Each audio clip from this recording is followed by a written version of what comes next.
వినున్నప్పుడు నా మనస్సాక్షి నిర్దోషమైనది ఉన్నట్లు అభ్యాసము చేసుకొనుచున్నాను. అభ్యాసము అంటే ప్రాక్టీస్. అభ్యాసం అంటే ప్రాక్టీస్.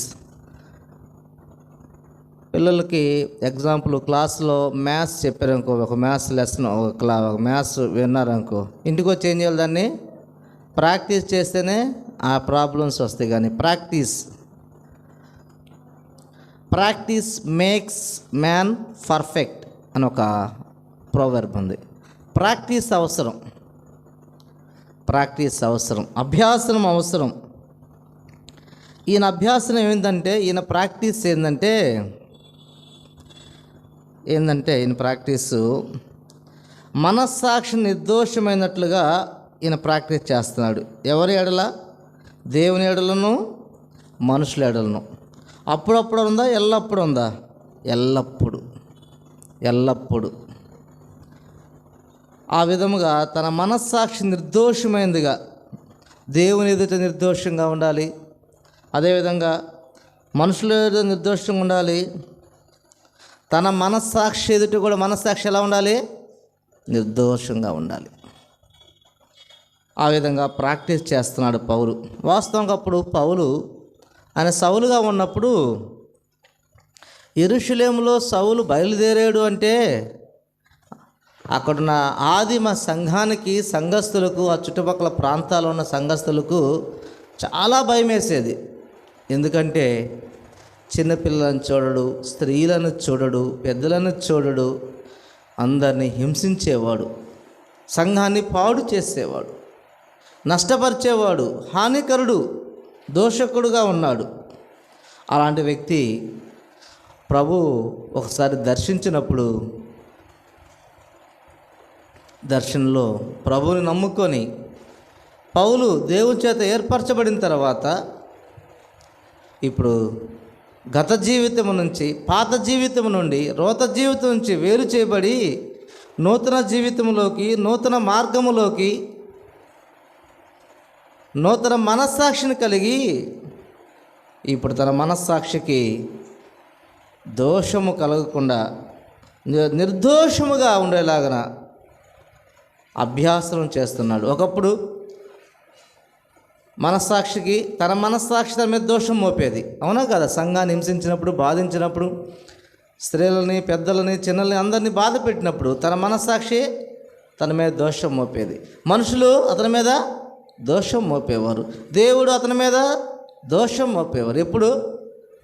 పాత జీవితంలో ఉన్నప్పుడు. ప్రభుని ఎరగని సమయంలో, ప్రభుని ఎరిగిన తర్వాత తను మనస్సాక్షి నిర్దోషముగా ఉన్నట్టుకు అభ్యాసనం చేస్తున్నాడు. చూడండి, అపోస్తల కార్యములు 23వ అధ్యాయం 1వ వచనం. పౌలు మహాసభ వారిని తేరిచూచి, సహోదరులారా, నేను నేటి వరకు కేవలం మంచి మనస్సాక్షి గలవాడనై దేవుని ఎదుట నడుచుకుంటునని చెప్పాను. నేను నేటి వరకు కేవలం మంచి మనస్సాక్షి గలవాడినై, దేవుని ఎదుట నడుచుకుంటున్నాయి. నడక ప్రవర్తనకు గుర్తు, నడక వ్యక్తిత్వానికి గుర్తుగా ఉంది, క్యారెక్టర్కి గుర్తుగా ఉంది. ఒకప్పుడు నడక ఎలాంటిది? హానికరమైన నడక. అసలు సౌలు బయలుదేరాడు అంటే అందరూ భయపడేవారు. ఇప్పుడు నడక మంచి నడక కలిగి ఉన్నాడు, మంచి నడత కలిగి ఉన్నాడు, మంచి ప్రవర్తన కలిగి ఉన్నాడు, మంచి మనస్సాక్షి కలిగి ఉన్నాడు. ప్రియులారా, మనస్సాక్షి చాలా ప్రాముఖ్యమైనది. మనుషులు, ఇతరులు సాక్ష్యం కన్నా మొదట సాక్ష్యం ఏది ప్రాముఖ్యమైన సాక్ష్యం? మన మనస్సాక్షి చెప్పే సాక్ష్యము ప్రాముఖ్యమైన సాక్ష్యము. చూడండి, రోమీయులకు రాసిన పత్రిక 9వ అధ్యాయము 3వ వచనం. మన మనస్సాక్షి మనతో సాక్ష్యం చెప్పింది. ప్రియులారా, ఇతరులు సాక్ష్యం చెప్తారు, దేవుడు సాక్ష్యం చెప్తాడు. పరిశుద్ధాత్మయందు అంతకంటే ముందుగా మన మనస్సాక్షి మనతో సాక్ష్యం చెప్తుంది. పరిశుద్ధాత్మ యందు నా మనస్సాక్షి నాతో కూడా సాక్ష్యం ఇచ్చుచున్నది. నా మనస్సాక్షి నాతో కూడా సాక్ష్యం ఇచ్చింది. సాక్ష్య జీవితం ఉండాలని వింటుంటాం, సాక్ష్య జీవితాన్ని కలిగి ఉంటూ ప్రయత్నిస్తుంటాం. ఆ మొదటి సాక్ష్యము, ఆ సాక్షి ఎవరు కావాలి? ఫస్ట్ సాక్షి మనస్సాక్షి ఉండాలి. మనస్సాక్షి ఉండాలి. ఇటీవల నేను ఒకటి విషయం విన్నాను. ఒక జడ్జి తన ముందు నిలబడిన వ్యక్తి దోషము చేసినవాడు నేరస్తులని అతనికి అర్థమైంది, కానీ ఆ చట్ట ప్రకారము నిరూపించుటకు సాక్షి లేడని అతన్ని నిర్దోషిగా ప్రకటించవలసి వచ్చింది. చట్ట ప్రకారం అతను నేరం చేశాడు. ఈ జడ్జికి అర్థమైపోయింది, కానీ అందుకు ఎవరు లేరంటే అక్కడ సాక్షి లేకపోలేకి దోషి నిర్దోషిగా చెప్పరు. జడ్జికున్న పరిమితి అంతవరకే. అప్పుడు జడ్జి యొక్క మనస్సాక్షి చెప్తుంది, సాక్ష్యం ఇస్తుంది. ఏమని? అతను నేరం చేసిన వాడే, అతను నేరం చేసినవాడు. సాక్షాధారం నిరూపించబడకపోయేలేకి చట్ట ప్రకారము అతని మీద తీర్పు తీర్చలేకపోయాడు. ఒక తీర్పు తీరిస్తే పైకోర్టుకి వెళ్తాడు. వెళ్ళినప్పుడు ఈ జడ్జికి తీర్పు ఫెయిల్యూర్ అయ్యిద్ది. కాబట్టి ప్రియులారా, మనస్సాక్షి సాక్షి అప్పుడు జడ్జి చెప్పిన మాట ఏంటంటే, అయ్యా నా మనస్సాక్షి చెబుతుంది అతను నేరం చేశాడని, కానీ చట్టం చెబుతుంది సాక్షి లేడని. సాక్షి లేడని. ప్రియులారా, మనస్సాక్షి మనతో సాక్ష్యం చెప్తుంది. మనతో పరిశుద్ధాత్మ యందు నా మనస్సాక్షి నాతో కూడా సాక్ష్యం ఇచ్చుచున్నది. సాక్ష్యం ఇచ్చున్నది. ఇది మొదటి ప్రమాణము. మొదటి ప్రమాణం ఇది. First basic witness. మొదటి బేసిక్ విట్నెస్ మన మనస్సాక్షి. కాబట్టి పౌలు తన మనస్సాక్షి నా మీద నా మనస్సాక్షి పరిశుద్ధాత్మ మీద నా మీద సాక్ష్యమిస్తుంది అని చెప్తున్నాడు. ఒకప్పుడు ప్రభు నెరగక మునుపు మనస్సాక్షిని పట్టించుకోవాలి, మనస్సాక్షికి విలువ ఇవ్వాల, పరిశుద్ధాత్మకు విలువ ఇవ్వాల. ఎందుకంటే ఇప్పుడు పరిశుద్ధాత్మ అతను కలిగి లేడు.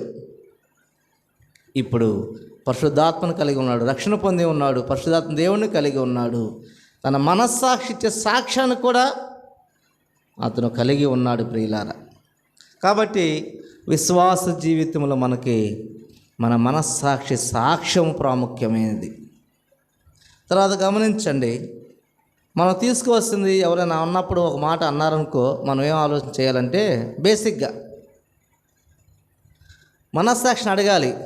వాళ్ళు ఈ నేరం చేశారు అంటున్నారు, కానీ నేను చేశానా? నా మనస్సాక్షి చెప్పు అని అడిగితే అప్పుడు మనస్సాక్షి చెప్పిద్ది, నువ్వు నేరం చేసేవా, చెయ్యలేదా, చేస్తే ఎప్పుడు చేసావు, ఎలా చేసావు, ఎందుకు చేసావు అన్నిటికీ జవాబు చెప్పింది. చేయకపోతే మనస్సాక్షి చెప్తుంది, ఏం బాధపడబాకు, వాళ్ళు నీ మీద కావాలని చెప్తున్నారు, నువ్వే ఆలోచించబాకు, నువ్వు బాగా ప్రార్థన చేసుకో, నువ్వు దేవునికి అప్పగించుకో. ఎవరు చెబుతారు? మనస్సాక్షి. అది మన ఇంట్లో వాళ్ళకో బంధువులకు చెప్పామనుకో, మన ముందు అట్లా కాదులే అండి మీరు అంటారు. పక్కెళ్ళిన తర్వాత ఏమంటారు? పక్కెళ్ళిన తర్వాత వారు ఏమంటారో వాళ్ళకి తెలిసిద్ది ఏమంటారో.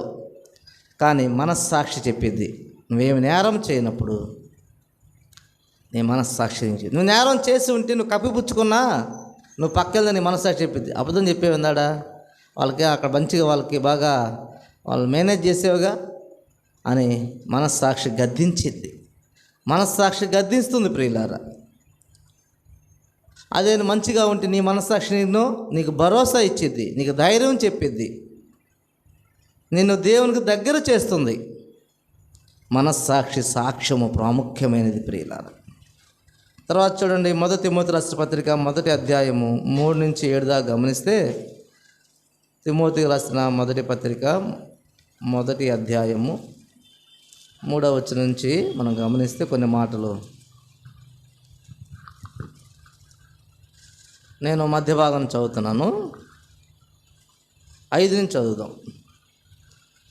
ఉపదేశ సారం మీదనగా ఆ, పవిత్ర హృదయం నుండి, మంచి మనస్సాక్షి నుండి, ఆ, నిష్కపటమైన విశ్వాసం నుండి కలుగు ప్రేమయే. ఉమ్, కొందరు వీటిని మానుకొని తొలగిపోయి ఉమ్, తాము చెప్పు వాటినైనను నిశ్చయమైనట్టుగా రూఢిగా పలుకు వాటినైనా గ్రహింపకపోయినను ధర్మశాస్త్రోపదేశకులే ఉండగోరి నిష్ప్రయోజనమైన ముచ్చటలకు తిరిగిరి.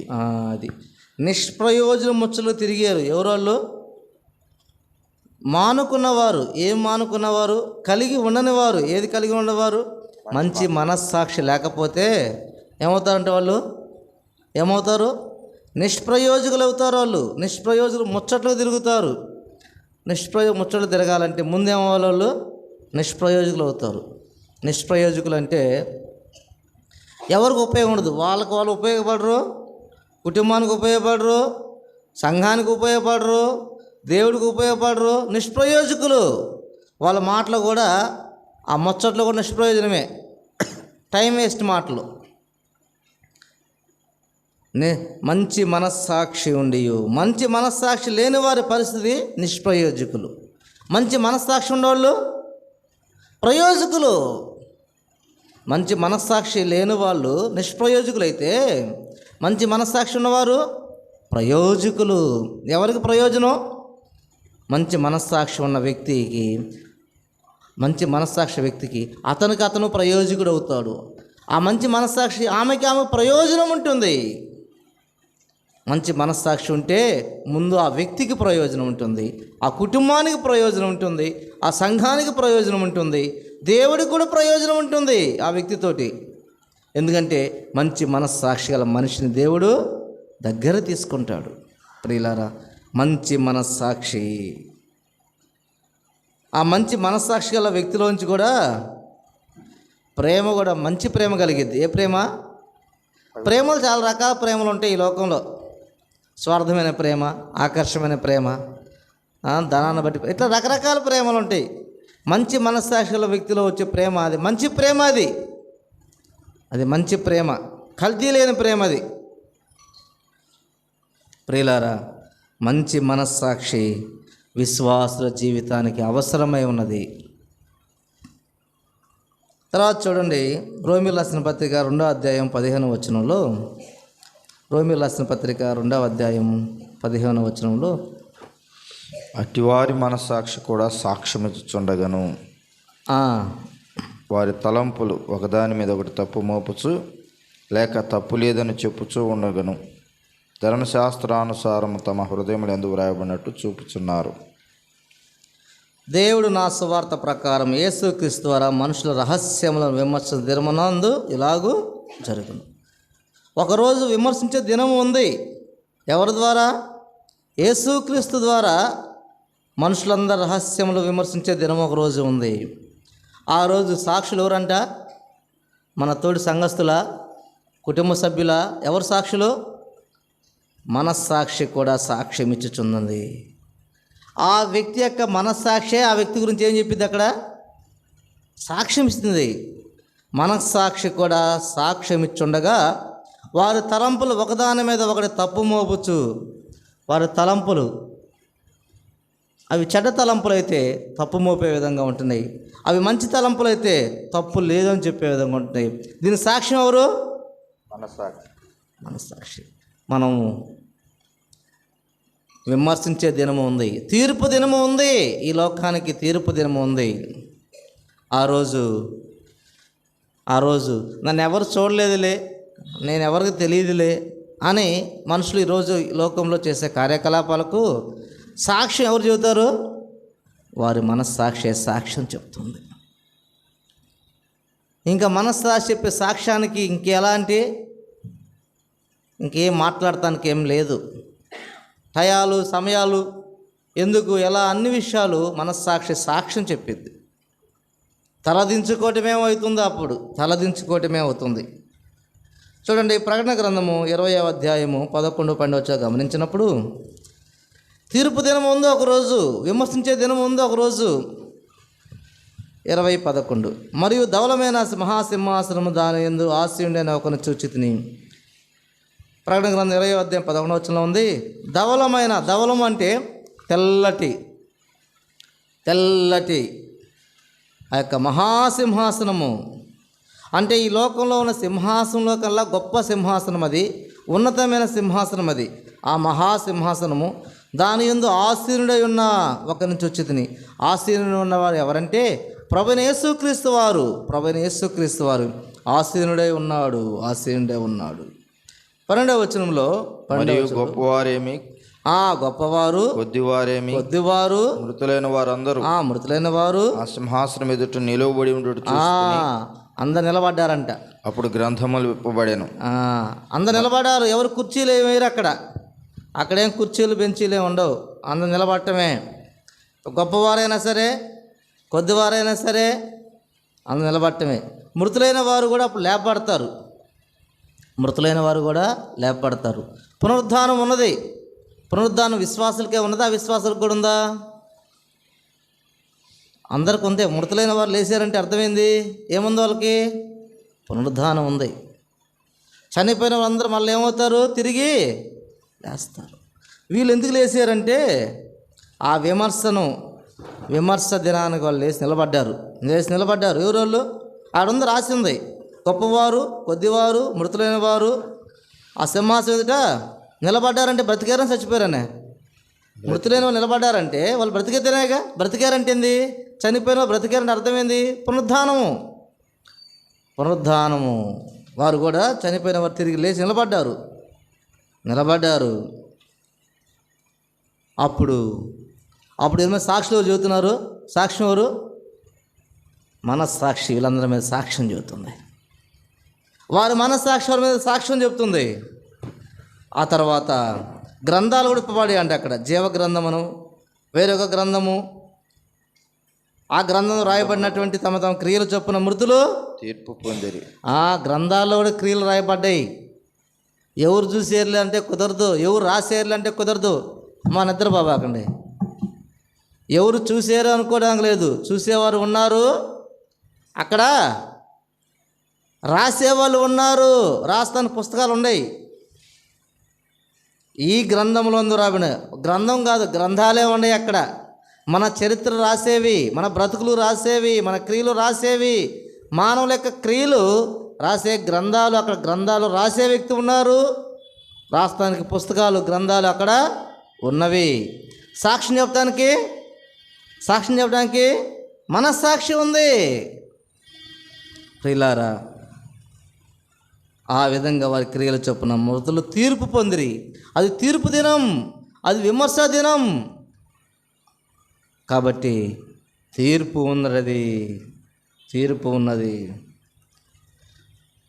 తర్వాత చూడండి, 2 కొరింథీయులకు రాసిన పత్రిక 5వ అధ్యాయము 9-10 గమనిస్తే, కొరింథీయులకు రాసిన 2వ పత్రిక 5వ అధ్యాయము 9 గమనిస్తే, కావున దేహమందునను అంటే బ్రతికి ఉన్నప్పుడు, దేహమును విడిచినను అంటే చనిపోయిన తర్వాత ఆయనకి ఇష్టమై ఉండవాలని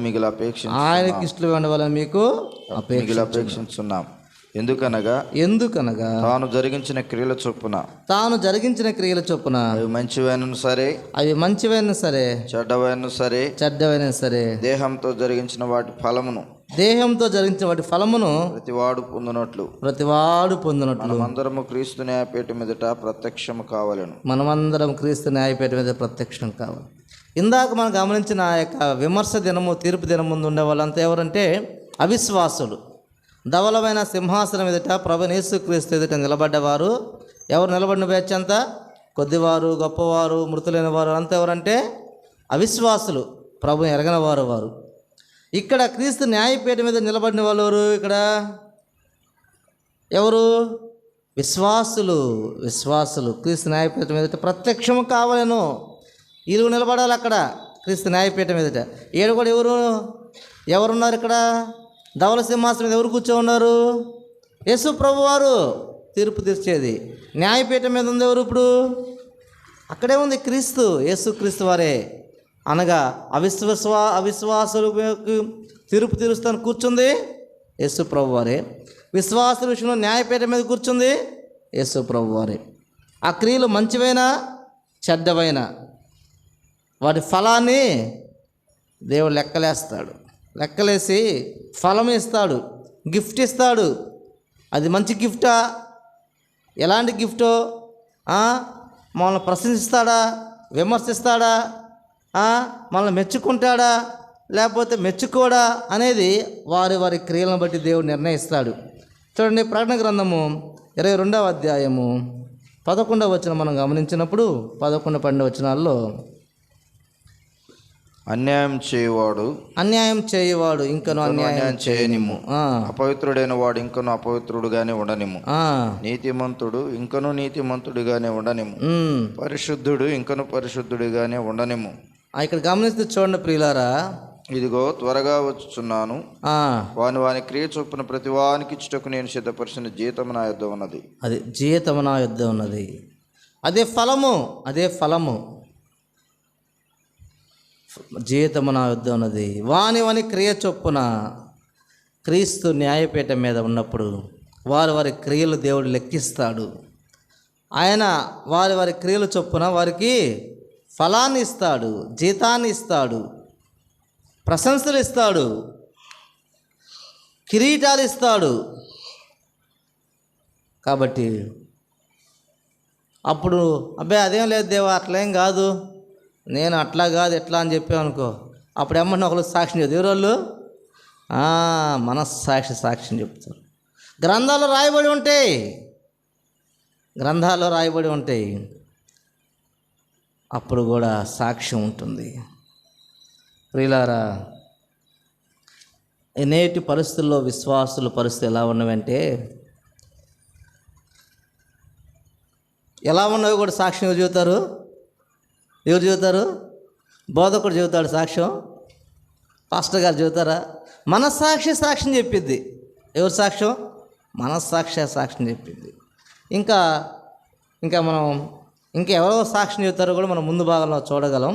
సరే, మెట్టుకు 2 కొరింథీయులకు రాసిన పత్రిక 1వ అధ్యాయము 12వ వచనం గమనిస్తే, కొరింథీయులకు రాసిన 2వ పత్రిక 1వ అధ్యాయము, మా అతిశయమేదనగా లౌకిక జ్ఞానమును అనుసరింపక దేవుడును గురించి పరిశుద్ధతతోనూ నిష్కాపట్యముతోనూ దేవుని కృపనే అనుసరించి లోకంలో నడుచుకుంటేవని విశేషము మీ ఎడల నడుచుకుంటామనియు మా సాక్ష్యమిచ్చటయే. ఇక్కడ కొరింథీయుల సంఘంతో మాట్లాడుతూ ఈ మాట చెప్తున్నారు. ఎవరు సాక్ష్యం అంటే ఇది? మా సాక్ష్యం అంటే కొంతమంది ఉండరు అక్కడ కొంతమంది ఉండారు. నా మనస్సాక్షి అంటే ఒక వ్యక్తి ఉంటాడు, మా మనస్సాక్షి అంటే చాలామంది, బహువచనం ఉంది, మోర్ దాన్ 1 పర్సన్, ప్లూరల్. మా సాక్ష్యం ఇస్తుంది అంటే ఇతను సాక్ష్యం అడిగారు, పక్కన సాక్ష్యం, వీళ్ళందరూ సాక్ష్యం అంతా ఏమైంది? ఒక సాక్ష్యమే అయింది అంతే. మా అందరి సాక్ష్యము ఒక్కటే జవాబిస్తుంది. ఏ విధముగా? మీ ఏళ్ళు ఎలా నడుచుకున్నామో 12వ వచనంలో, దేవుడు అనుగ్రహించే పరిశుద్ధతోనూ నిష్కాపట్యముతోనూ పరిశుద్ధమైన జీవితంగా మేము జీవించాము, కపటం లేకుండా జీవించాము. నిష్కాపట్యం అంటే కపటము లేకుండా జీవించాము. ముందు ఒక మాట, వెనక ఒక మాట, మనుషులు ముందు ఒక మాట, మనుషులు ముందు ఒక మాట, ఇంట్లో ఒక మాట, బయటకు వస్తే ఒక మాట, ఫోన్లో ఒక మాట, అక్కడ ఒక మాట, ఇట్లా కాదు. అది కపటం. అలా కపటం లేకుండా మేము నిష్కాపట్యంగా జీవించాము, మేము పరిశుద్ధంగా జీవించాము. కొందరు పైకి పరిశుద్ధంగా కనపడతారు కానీ లోపలంతా పరిశుద్ధత ఉండదు. అది ఎవరు సాక్ష్యం చెబుతారు? సాక్ష్యం చెప్పిద్ది. నువ్వు పైకి మంచిగా ఉండి లోపల చెడ్డగా ఉండావా, లోపల మంచిగా పైకి మంచిగా ఉండావా, లోపల చెడ్డగా పైకి చెడ్డగా ఉండావా, ఇవన్నీ కంపారిజను, మొత్తం క్రిటిసైజింగ్, మొత్తం ఎనాలిసిస్ పర్ఫెక్ట్ చేసిద్ది మనస్సాక్షి. ఇలా అంటున్నారు, మా మనస్సాక్షి సాక్ష్యం ఇస్తుంది, మా మనస్సాక్షి సాక్ష్యాలు ఇస్తున్నాయి. అయితే మన మనస్సాక్షి ఎలా సాక్ష్యాలు ఇస్తున్నాయో, ఓ నీ మనస్సాక్షి ఎలా సాక్ష్యం ఇస్తుందో, ఓ నా మనస్సాక్షి ఎలా సాక్ష్యం ఇస్తుందో మనం ధైర్యంగా చెప్పగలమా? ఆనాడు అపోస్తలుడైన పౌలు, ఆయనతో ఉన్నవారు సహోదరులు, వారు మా మనస్సాక్షి సాక్ష్యం ఇస్తుంది, మేము పరిశుద్ధంగా జీవించాము, మీ అట్ల మేము కపటం లేకుండా జీవించాము, మేము దేవుని కృపని అనుసరించి జీవించాము అని సాక్ష్యం ఇచ్చారు. ప్రియులారా, మనం చక్కగా పాటలు పాడవచ్చు, చక్కగా వాక్యాలు చెప్పచ్చు, చక్కగా ప్రార్థనలు చేయొచ్చు, అనేక దాన ధర్మ కార్యాలు చేయొచ్చు, ఇతరులకు అనేక మంచి సలహాలు సహాయ సహకారం అందించవచ్చు. కానీ మన మనస్సాక్షి మన మీద మంచి సాక్ష్యం చెప్తుందా అనేది మనం ఆలోచన చేయాలి. వారు ధైర్యంగా చెప్పారు, కొరింథీ సంగతి నిలబడి చెప్పారు, అయా మా మనస్సాక్షి మాకు మంచిగా సాక్ష్యం ఇస్తుందని చెప్పగలిగారు. అలా మన పరిశుద్ధంగా జీవిస్తున్నామా? అలా కపటం లేకుండా జీవిస్తున్నామా? దేవుని కృపను అనుసరించి జీవిస్తున్నామా? ఈ యొక్క సాయంకాల సమయంలో, ఈ రాత్రి వేళ మనం ప్రశ్నించుకోవాలి. ప్రియులారా, ప్రశ్నించుకోవాలి, సరి చేసుకోవాలి. చక్కగా ఉంటే సంతోషమే, ఉన్నామో లేదు ఎవరిని అడగాలి? అడుగు నీ మనస్సాక్షిని అడుగు, మంచిగా సమాధానం చెప్పిద్ది.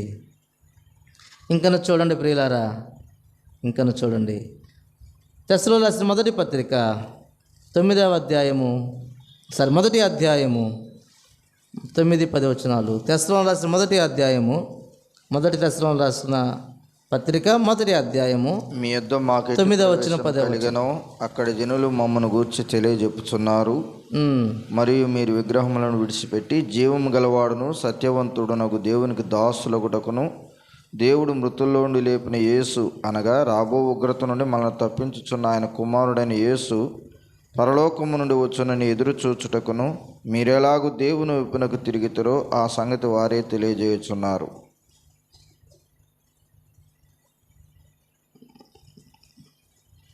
ప్రియులారా, మనం గమనించినప్పుడు రెఫరెన్స్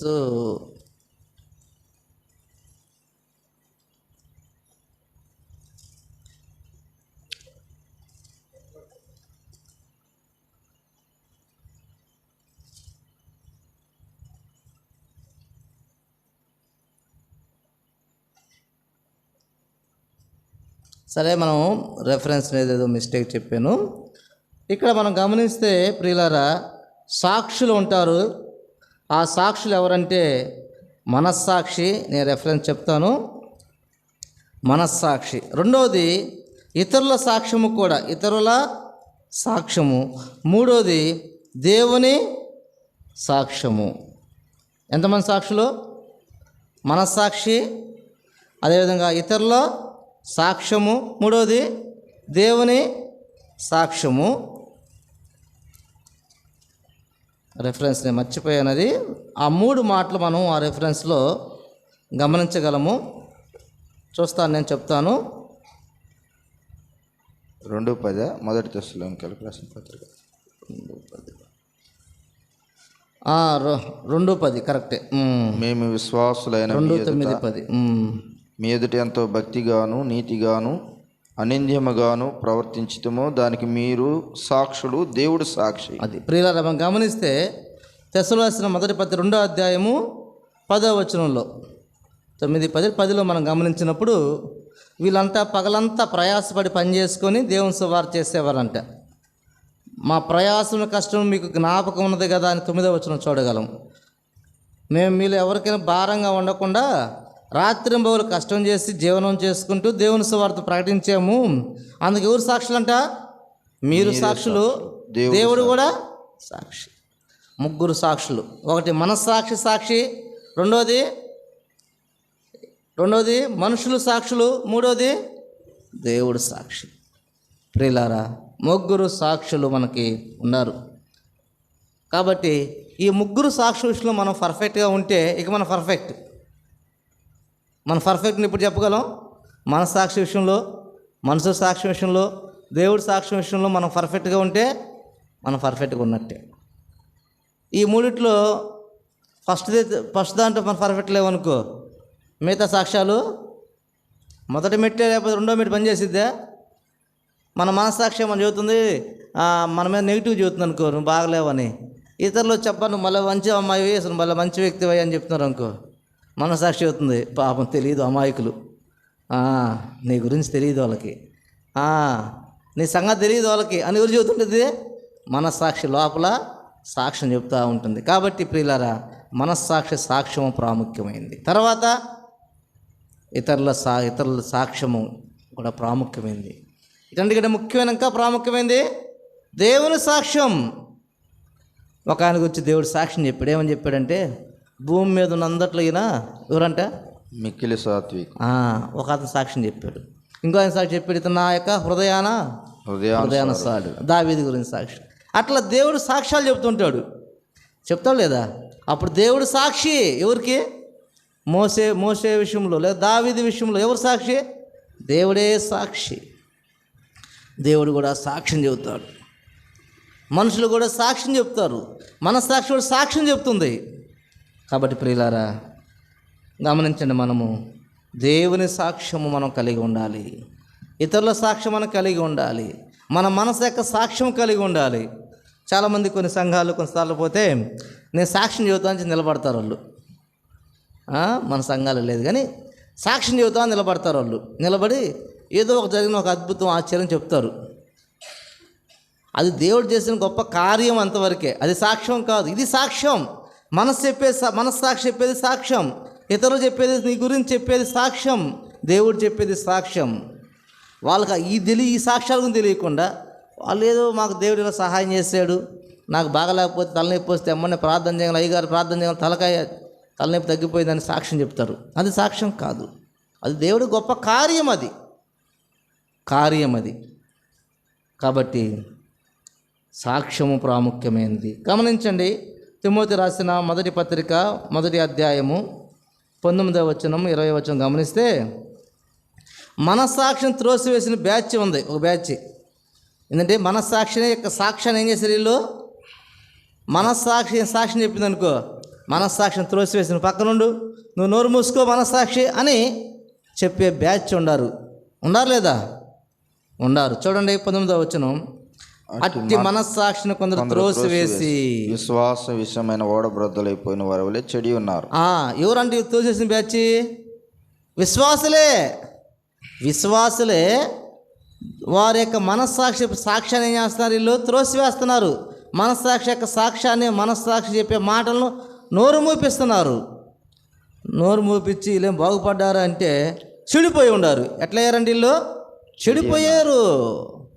విశ్వాసులే కానీ మనస్సాక్షికి నోరు మూపించేవంటే, మనస్సాక్షిని త్రోసివేసేవంటే, మనస్సాక్షి మాటను వినలేదు అంటే, సాక్ష్యాన్ని నువ్వు పాటించలేదంటే నువ్వు విశ్వాసమని ఏమవుతావు? ఆడే ఉంది, ఏమవుతారు? చెడిపోతారు. విశ్వాసంలో తొలగిపోయి చెడిపోతారు. ఇప్పుడు విశ్వాసులు కొంతమంది చెడిపోయి ఉన్నారు, విశ్వాసంలో తొలగిపోయారు అంటే వారు చేసిన ఫస్ట్ ప్రైమరీ మిస్టేక్ ఏంది? మనస్సాక్షిని త్రోసివేశారు. మనస్సాక్షి చెప్పి హెచ్చరికను త్రోసివేశారు, తృణీకరించారు. కాబట్టి నువ్వు చెడిపోవడానికి కారణం నీవే. నీ మనస్సాక్షిని యొక్క సాక్ష్యాన్ని త్రోసివేయటమే ఫస్ట్ స్టెప్ అదే. వారి పేర్లు కూడా రాశారు ఇక్కడ. హ్యూమయను, అలెగ్జాంద్ర, ఈ ఒక బ్యాచ్ ఉందంటే ఇక్కడ వాళ్ళ పేర్లు కూడా రాయబడి వీళ్ళు మనస్సాక్షిని త్రోసివేసిన విశ్వాసులు. కాబట్టి మనస్సాక్షిని త్రోసివేసే విశ్వాసుల జాబితాలో మనం ఉండకుండా చూసుకోవాలి. హ్యూమయను చేరాడు, అలెగ్జాంద్ర చేరాడు, నా పేరు నీ పేరు చేరకుండా చూసుకోవాలంటే సాక్ష్యాన్ని మనము పాటించాలి, త్రోసివేయకూడదు ప్రియులారా. ఈ బ్యాచ్ అంతా ఎవరు? సాక్ష్యాన్ని త్రోసివేసిన వారు. తర్వాత చూడండి, మొదటి తిమోతి రాసిన పత్రిక 1వ అధ్యాయం 4వ అధ్యాయం 3వ వచనంలో, మొదటి తిమోతి 4:3, అబద్ధికులు వాత వేయబడిన మనస్సాక్షి గలవారై వివాహం నిషేధించుచు ఇట్లా ఉంది. వీళ్ళు ఎవరంట? వాత వేయబడిన మనస్సాక్షి గలవారై. వీళ్ళు సాక్ష్యాన్ని పాటించకుండా ఆ మనస్సాక్షికి ఏం చేస్తున్నారు? వీళ్ళు మనస్సాక్షిగా వాతలేస్తున్నారు. వీళ్ళు నోటి మీద వాతలేస్తే నోరు తెలిసిద్దా? నోటి మీద వాతలేస్తే నోరు తెరవగలుగుతారా? అట్లా మనస్సాక్షి నోటికే వీళ్ళు వాతలు వేసే బ్యాచ్. మనస్సాక్షి చెబుతుంది, నువ్వు తప్పు చేస్తున్నావు, నువ్వు వాక్యాన్ని పాటించట్లా, నువ్వు కరెక్ట్ లేవంటే నువ్వు నాకు చెబుతావు ఏందని చెప్పి ఎమ్మన్నే కాల్ చేసి ఆ యొక్క మనస్సాక్షి నోటికే వాతలు వేసి వాత వేయబడిన మనస్సాక్షిగా ఉన్నారు వీరు. సరైన మనస్సాక్షి లేదు వీరికి. చెడిపోయిన మనస్సాక్షి కలిగి ఉన్నారు. వీళ్ళు చెడిపోయిన వారుగా ఉన్నారు. వీళ్ళు దేవుని వాక్యాన్ని వ్యతిరేకంగా చెప్తారు. అసలు పెళ్ళి చేసుకోకూడదని అట్లా రకరకాల విషయాలు చెప్తుంటారు.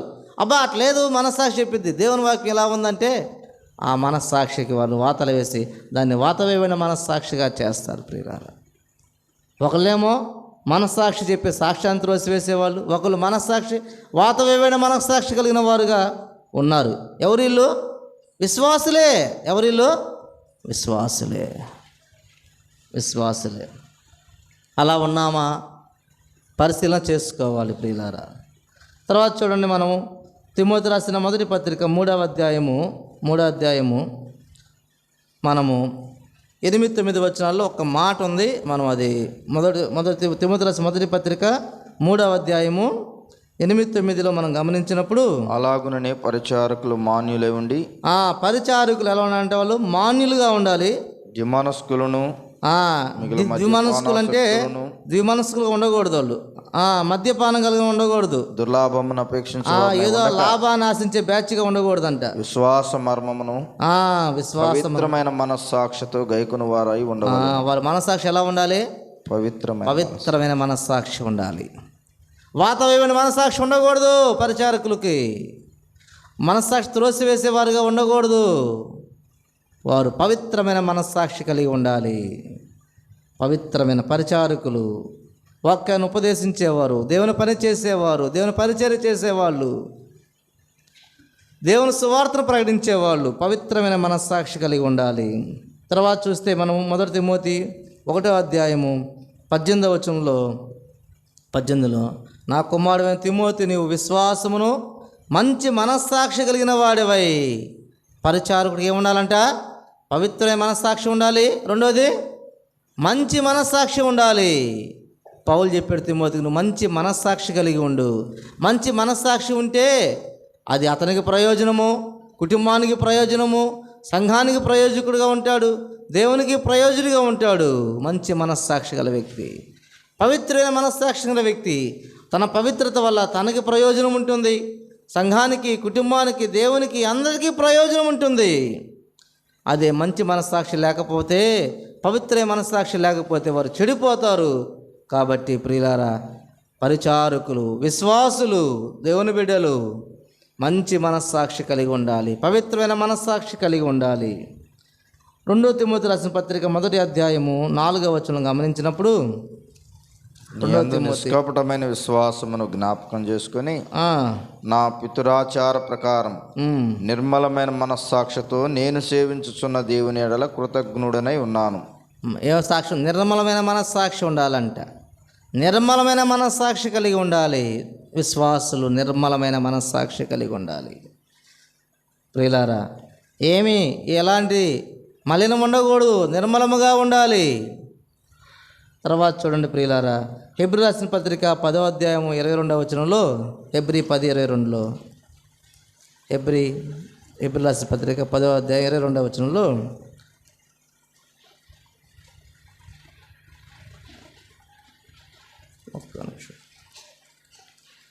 కల్ముషము లేని మనస్సాక్షి ఉంటుంది. చెప్తాను ప్రియులారా, కల్ముషము లేని మనస్సాక్షి కలిగి ఉండాలి. హెబ్రీ రాసిన పత్రికలోనే మనము ఆ మాట చూడగలము.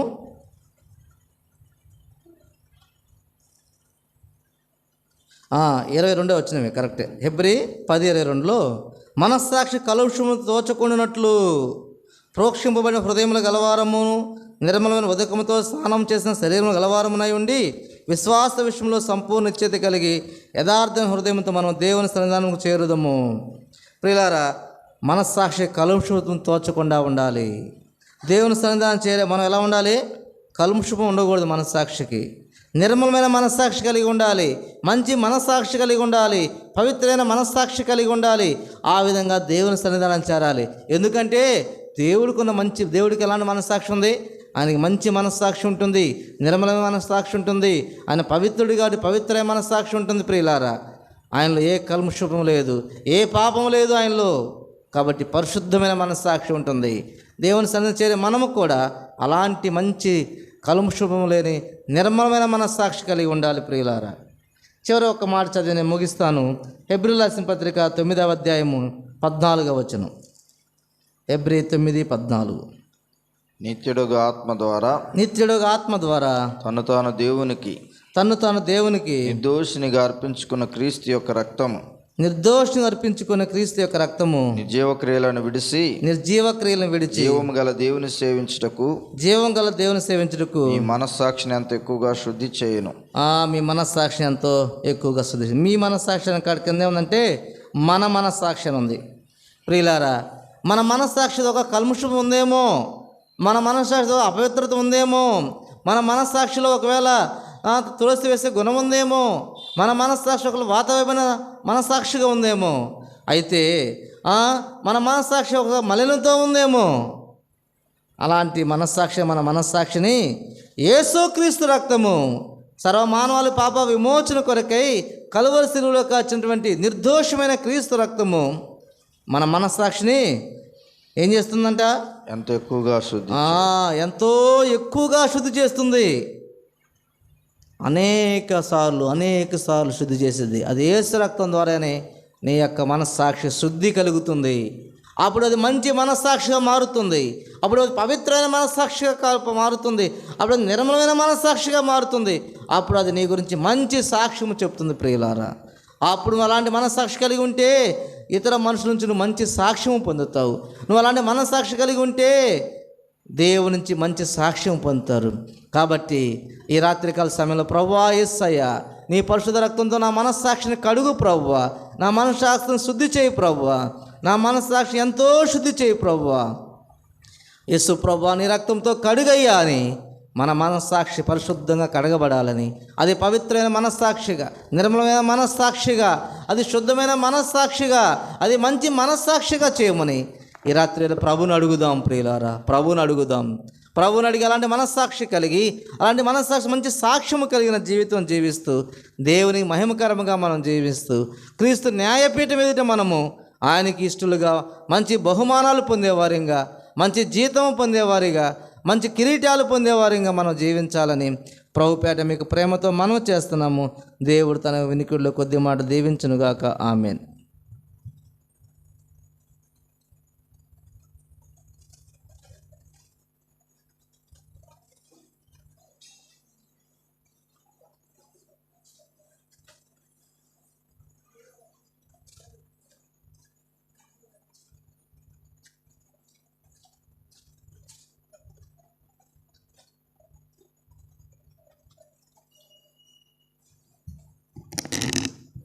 చేరి వచ్చిన సహోదర సహోదరులు ప్రభు నామనందనాలు.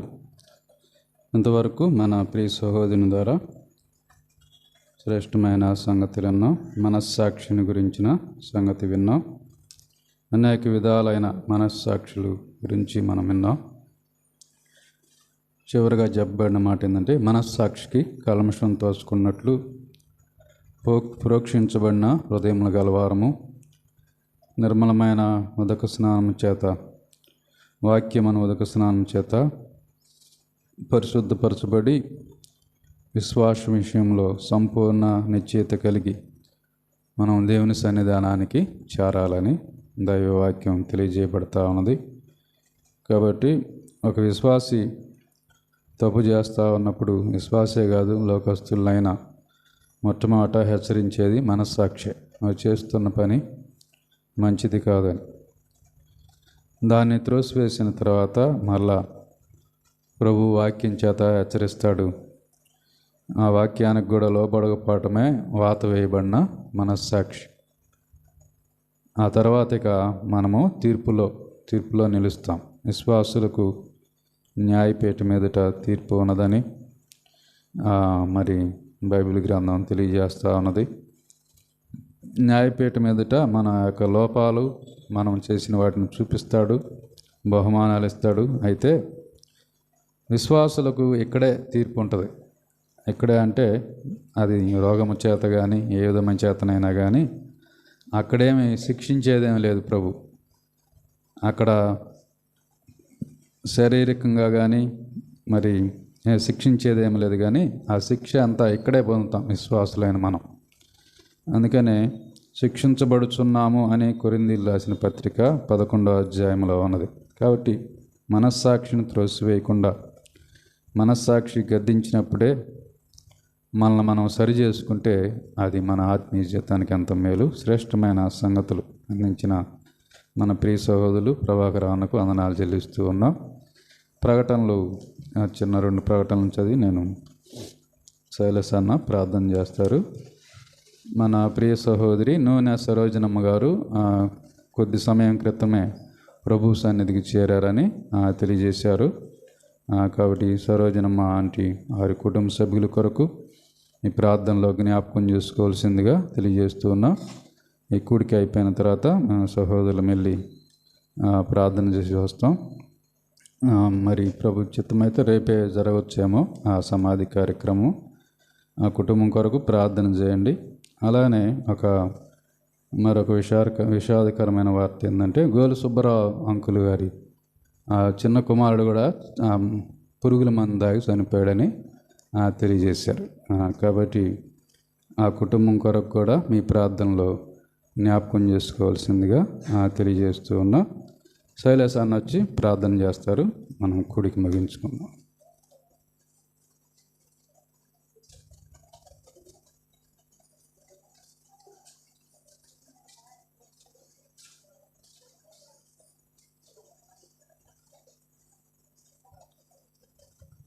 మంచిది, ప్రార్థన చేసుకుందాం. మనస్సాక్షిని త్రోసివేసిన వాడు మనిషిగా బ్రతకలేడు. అందువలన అన్నిటినీ కోల్పోతాడు, విచక్షణ జ్ఞానాన్ని కూడా కోల్పోతాడు. కనుక మనస్సాక్షి విషయంలో బహు జాగ్రత్తగా ఉండి, మనస్సాక్షి తప్పని చూపిస్తే దాన్ని సవరించుకోవాలి. అలాగే లేకుండా వాతవేయబడిన మనస్సాక్షిని త్రోసివేసి జీవిస్తే చాలా నష్టపోతాం. ప్రార్థన చేసుకుందాం. దయగలిగిన మా ప్రభువా, ఈ రాత్రి మీరు మాతో మాట్లాడినందుకై స్తోత్రం చెల్లిస్తూ ఉన్నాం. పౌలు తన మనస్సాక్షిని నిర్మలంగా, మంచి మనస్సాక్షిగా, నిర్దోషమైనదిగా ఉంచుకోవడానికి అభ్యాసం చేస్తున్నానని చెప్పాడు.